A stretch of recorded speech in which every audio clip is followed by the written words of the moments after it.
If someone tells you, don't worry, what's that imply?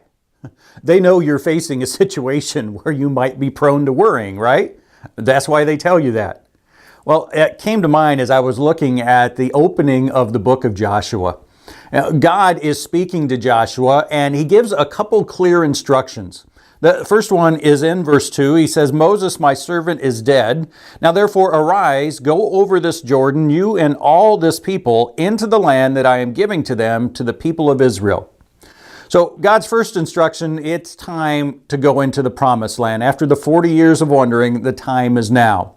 God gives a second instruction down in verse 8. He says, this book of the law shall not depart from your mouth, but you shall meditate on it day and night, so that you may be careful to do according to all that is written in it. So that's the second one.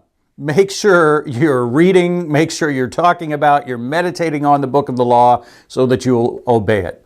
So clear instructions and also clear promises tied to each one. Matter of fact, the first one, it just blends right in. Verse 2 again, you and all the people go into this land that I am giving to them.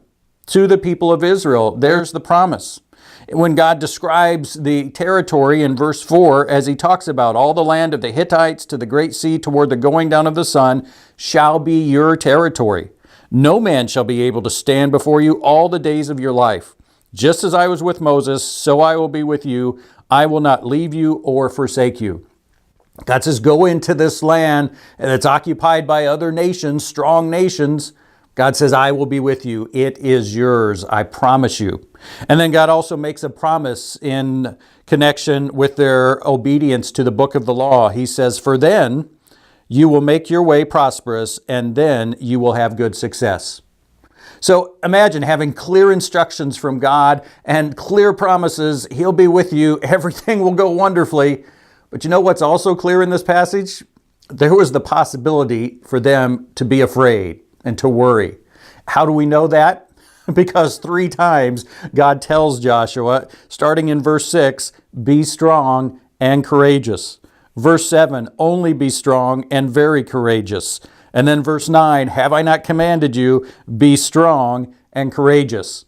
God even goes on, do not be frightened and do not be dismayed. For the Lord your God is with you wherever you go. God knew there's the potential to be worried, to be frightened, and so he tells them, be strong and courageous. You know, I think sometimes, I know it's come to my mind, God, if you'll just give me clear instructions of what to do and a clear promise, everything will be okay, I'll be just fine. Well, this shows that even with that, there's still that potential when you see just what lies ahead of you to be worried, be nervous, not be strong or courageous. And so we need that reminder. We need that command by God even. Well, what about us? You know, we do have clear promises from God. You know, Jesus said that I will be with you always to the very end of the age. You know, God has certainly promised us that he will always be in control, and he'll use that control to demonstrate his love for us. We have those to ground us. You know, as far as instructions, God gives some general instructions that are very clear. You know, this same one here, this idea of meditating on his word so that we would obey it. And sometimes that can lead to some fear, that when I realize, okay, God, to obey your word, you know, it means telling the truth and not lying when it seems like telling the truth could make things difficult for me. Taking some other stands for God, sticking to commitments I've made.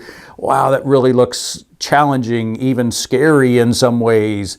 And so we have God's reassurance. We have God's instruction. Be strong and courageous. I'm with you. And I think there's times God can even give us specific directions. I talked about this, you know, as far as a thread and a confirmation. Sometimes God, I don't believe he speaks to us audibly, but he can make it known, here's what I want you to do. And whenever that's the case, if God's leading us a certain place, then it's going to be somewhere that we need his help to do whatever it is he wants us to do. He's not going to lead us somewhere that we can accomplish whatever it is through our own power. Well, that right there certainly gives the potential for worry. And so once again, I need to hear this, be strong and courageous. You know, sometimes even if the thing that has me worried is just change itself. All right, God, I'm going to be strong and very courageous. Well, I share this passage in this video. One, because of a general lesson for all of us, but another, I want to use this as a chance to announce a change that I'm going to be doing with looking intently here. A few things. The biggest one, I guess foundationally, is I'm going to be moving from a website-based approach to a YouTube-based approach.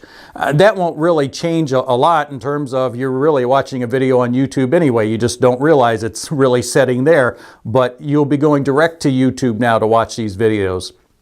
The other thing that will be a change is I'm going to focus on going through books of the Bible. Just go through and catch the main lesson so that at the end we're familiar with that book. What is God's message? And that's part of the looking intently approach, is to see everything in context. Also, as part of this, to be informed, I'm going to be sending out these email reminders that I have been for a while. But those are going to taper off. You'll need to subscribe to the YouTube channel and activate the reminders, the notifications, and then they'll let you know, hey, there's another video up. I'm going to maintain the same 3 times a week, and maybe even more, slip in an extra one once in a while that goes back to maybe the Psalms or something while I'm doing another book of the Bible. So I asked that, this came to mind because there is an element of potential worry, like how's this going to work? How's the change? Is it going to happen? What do you have in store, God? It's very clear He's led me to this. I know His promise to be with me and be in control and love me, but I have to remember, be strong and courageous. And you know what? Whenever God gives us an instruction like that, a command like that, that means it's possible. Doesn't mean it's easy, but it does mean, even if I don't feel strong and courageous, I can act in that way because I trust God. I can act out of the faith instead of the fear, and that's what I'm going to do. That's what I encourage you to do wherever God leads you, through His general will or maybe in some specific way. Be strong and courageous.